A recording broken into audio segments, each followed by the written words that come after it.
جاؤ، ایک لمحہ سوچو،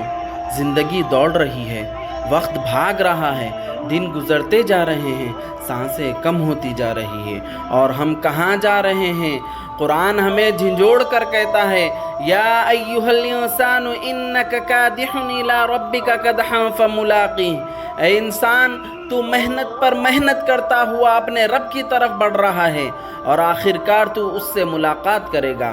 ہاں، ایک دن ہم سب قبروں سے نکلیں گے، زمین ہل رہی ہوگی، سورج قریب آ چکا ہوگا، پسینہ بہہ رہا ہوگا، لوگ خوف کے مارے چیخ رہے ہوں گے، اور ہم اللہ کے دربار میں کھڑے ہوں گے۔ اس دن نہ مال ساتھ ہوگا، نہ عہدہ ہوگا، نہ شہرت، بس تیرے اور میرے اعمال کا پلڑا ہوگا۔ حضرت ابوبکر صدیق رضی اللہ عنہ، جو ایمان اور تقوی کا پہاڑ تھے، فرمایا کرتے تھے، کاش میں ایک درخت کی شاخ پر چہچہاتی چڑیا ہوتا، نہ میرا کوئی حساب ہوتا نہ سزا۔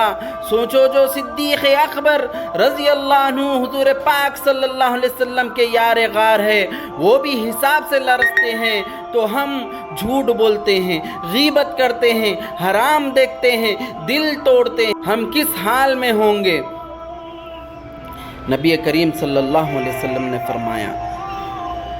جو اللہ اور قیامت کے دن پر ایمان رکھتا ہے، وہ اچھی بات کہے یا خاموش رہے، اس زبان کو سنبھالو، یہی زبان یا جنت کا راستہ دکھائے گی یا جہنم میں دھکیل دے گی، یہی آنکھ یا نور بنے گی یا آگ کا سبب۔ آج وقت ہے توبہ کر لے، آج وقت ہے اپنی زندگی بدل لے، تاکہ جب رب کے سامنے کھڑے ہو